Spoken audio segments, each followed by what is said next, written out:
just wanted to explain with Chris. Chris has decided to stay on with our aftercare program. So we offer an 8-month program and a 12-month program, but we also offer a 2-year program. And Chris's incredible story, which he'll share.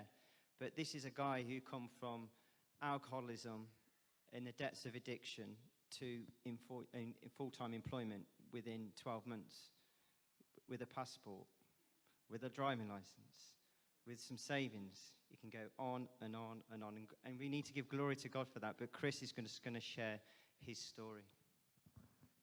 Yeah, morning, church. Right, my name's Chris. I was an ex-alcoholic.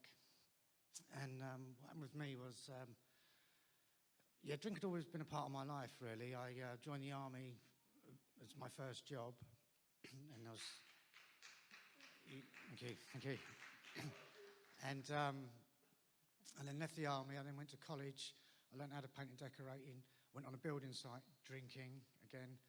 I then got a job at Sainsbury's. I stayed there for 14 years, but I was basically a functioning alcoholic. I was hiding it quite well. I had a little bit of a problem back then. It was called pride. If you said to me I had a drinking problem, I'd say, yeah, 2 hands only, 1 mouth, next. And it all come to head and I lost my job.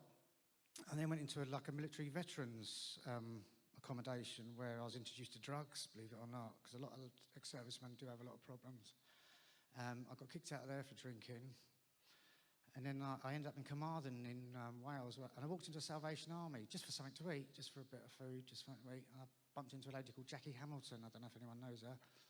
She's married to Alan Hamilton. And she phoned up an organisation called Change Step. Between Jackie Hamilton and Change Step, which is a military organisation, they introduced me to the Hope Centre. I said, yeah, okay, yeah, I'll go to rehab, but it's Christian-based. I said, okay. I don't really know much about God. I know there is a God, I know there's a Bible, but that's about it.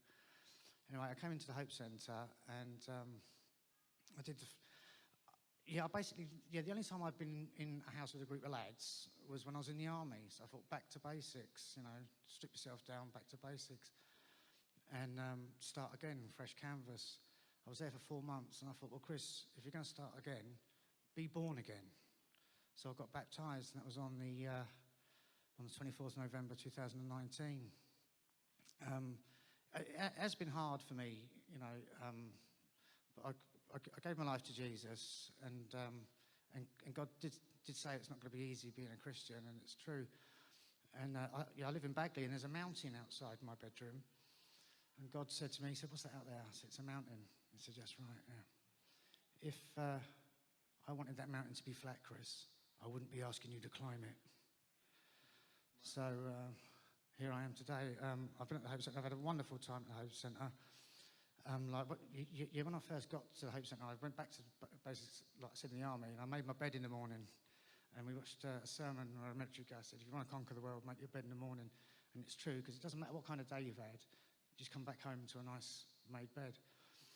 I did volunteering at the Hope Centre. I went to George Street. I volunteered down the church, cleaning toilets, and met some wonderful people, and absolutely fantastic time.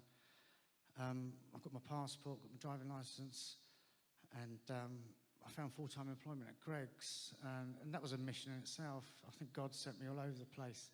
He put me on a trial because I was going out to Mega, and I went to Rogerstone, and I was on the bus, couldn't get back because of COVID, and it was a bit of a struggle. And he landed me and gave me a job serving at Greggs on my doorstep. I literally have to get on the bus, and the bus takes me into town, and get off the bus, and bang, I'm there. I'm in Greggs. And it's absolutely amazing. So it's all glory to God, and I'm only here because of God today. Because if I hadn't gone to the Hope Centre and come to Christianity, I was on the streets, and I was in a hell of a mess, and I didn't know where to turn.